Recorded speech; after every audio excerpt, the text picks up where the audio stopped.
నమస్తే న్యూస్ 24 తెలుగుకు స్వాగతం. వార్తలను ముఖ్యాంశాలు చూద్దాం. పట్టాలు ఇచ్చిన ఆడపడుచులు అందరినీ వారి సొంత ఇంటి స్థలాలలో నిలబెట్టి చూపిస్తామని ప్రభుత్వ విప్ మరియు శాసనసభ్యులు చిర్ల జగ్గిరెడ్డి ఇచ్చిన మాట ప్రకారం రోజురోజుకి అందరికీ ఇళ్ల స్థలాలు ఇస్తూ ముందుకు సాగుతున్నారు. ఈ మేరకు రావులపాలెం మండలం ముమ్మిడివరప్పాడు, ఈతకోట గ్రామాల లేఅవుట్లలో ముమ్మిడివరప్పాడు, ఈతకోట, పొడగట్లపల్లి గ్రామాలకు చెందిన 482 మంది లబ్ధిదారులకు ఇండ్ల స్థలాలు చూపించారు.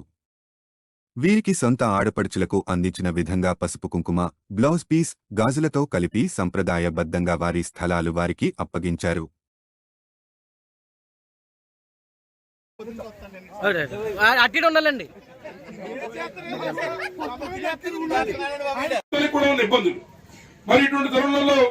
ఇంత ముందు పాలకుల్లాగా జగన్మోహన్ గారు కూడా ఒకసారి గద్దెనెక్కిన తర్వాత ఏదైతే పండి మరి కోర్టులో వచ్చింది నేనేం చేయని చెప్పి మాట చెప్పి తప్పించుకోవచ్చు.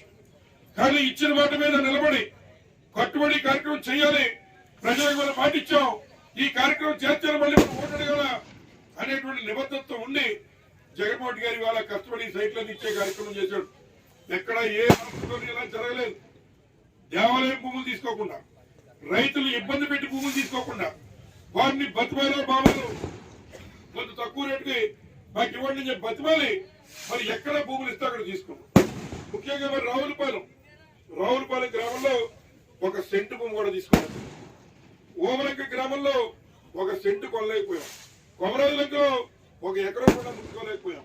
రావులపాలెంలో కనీసం 1 రైతు కూడా మా వంక చూడలేదు. నేను కొంతమంది ఇంటికి వెళ్ళి చాలా మంది పక్కొచ్చి కాలనీ మీ పేరు పెడతారండి, ఎంతో కొంతమందికి మీకు ఎక్కువ భూమి ఉంది కదా ఇవ్వండి అడిగితే ఇలాంటి మీరు గవర్నమెంట్ పరంగా ఇచ్చినా మీరు తక్కువ ఇస్తారు, మా భూమి కోర్టులో ఉంది ఇవ్వలేమని చెప్పా.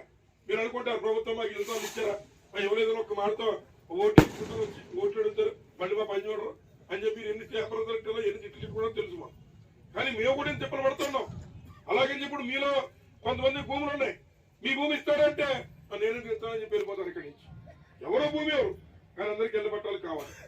అటువంటి సందర్భంలో ఈ మండలంలో ఎక్కడ ఏమి ఇచ్చారో అడుగుతున్నారు. ఇవాళ ఒక్కసారి మీ బ్యాంక్ అకౌంట్ పుస్తకం తెస్తే చెప్తుంది అందులో లెక్క. ఇదంతా నీ సొంతంగా ఇచ్చారు అడగొచ్చు, కరెక్ట్. ఇవాళకి సొంతం కాదు. 2,35,వేల కోట్ల రూపాయలు జగన్మోహన్ గారు అప్పు చేశారు. అప్పు చేసిన ప్రతి రూపాయి మీ బ్యాంక్ అకౌంట్ లో ఒకే కుటుంబానికి 5 లక్షలు కూడా వాళ్ళు వచ్చినాయని చెప్పి సర్పంచ్ గారు చెప్తున్నారు. మనోడు బాధ కూడా ఉంది, మధ్యలో నాకు రూపాయి కూడా లేదు.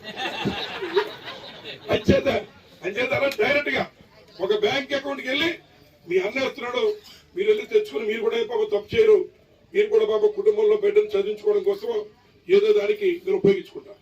ఇవన్నీ ఎందుకు చెప్తున్నారంటే మరి ప్రతిపక్షాలు మాట్లాడుతున్న విషయాలేంటి, ఇవాళ అభివృద్ధి లేదు బిల్ల పంచాయతీలో ఏమి చేయట్లేదో రేట్లు పెంచేశాడు, నిత్యావసర సరుకులు వస్తువులు ధరలు పెరిగిపోయాయి, కరెంటు బిల్లు పెరిగిపోయాయి. అంతేలా అడిగేది ఈ 3 చెప్తారు వినండి.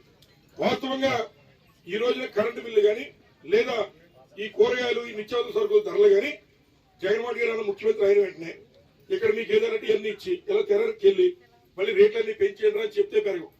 మన పక్క రాష్ట్రం ఇంకా ఉన్నటువంటి కొన్ని మోడీ గారు గుజరాత్ రాష్ట్రంలో ఆయన ప్రధాని, ఆయన రాష్ట్రంలో రేట్లు ఎలా ఉన్నాయో మన రాష్ట్రంలో కూడా రేట్లు అలాగే ఉంటాయి. ఇవన్నీ కూడా మరి ఏదైతే డీజిల్ పెట్రోల్ ధరలకి అనుసంధానంగానే అంతర్జాతీయ మార్కెట్ పడి జరుగుతాయి తప్ప ఎవరు లోకల్ ఉన్న ముఖ్యమంత్రులు ఈ రేట్లు పెంచామని చెప్పరు. ఒకటి కరెంటు బిల్లు అన్ని కూడా అక్కడ ఎలా ఉన్నాయి మనకి అలాగ ఉంటాయి. మరి అలాగే మాట్లాడితే గతంలో మీకు ఎకరం భూమి ఎంత ఉండేది, 10 లక్షలు ఉండేది, ఇవాళ ఎకరం భూమి ఎంత, 1 కోటి రూపాయలు. మరి మీకున్న భూమి 10 లక్షలు ఇస్తారా ఎవరన్నా? అంచేత నిత్యావసర సరుకుల ధరలు అన్ని రాష్ట్రాలతో ఆధారపడే మనకి కూడా ఉంటాయి తప్ప వేరే ఉద్దేశం కాదు. రెండోది కరెంటు విషయంలో కూడా వాడకం పెరిగింది. కరెంటు మనకి 24 గంటలకు కావాలనుకుంటున్నాం వాడకం. అలాగే మరి ఏదైతే నిత్యావసర సరుకుల ధరలు ఏదైతే కరెంటు ఇంతకుముందు ఇంటికి